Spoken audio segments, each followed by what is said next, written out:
In Global Assurance, we have a very, very large clientele, which mainly is based within the Asia-Pacific region.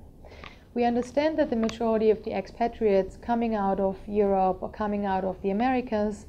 tend to request a quite high level of medical insurance cover because this is what they used to have back home, and tend to request a quite high level of service as well.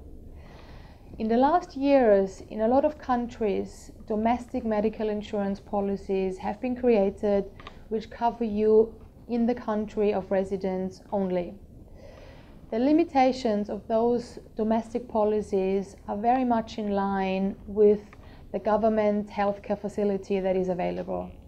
For an expatriate living overseas, the government healthcare facilities might not always be the most appropriate because they don't understand the language, because they don't really understand the type of doctors they visit, so they do prefer to stay within the private sector.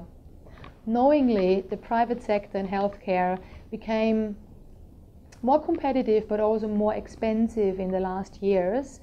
leading to the need of a private medical insurance which allows you to go and see any doctor of your choice rather than staying within the government facilities, which mostly is offered under the domestic policies only.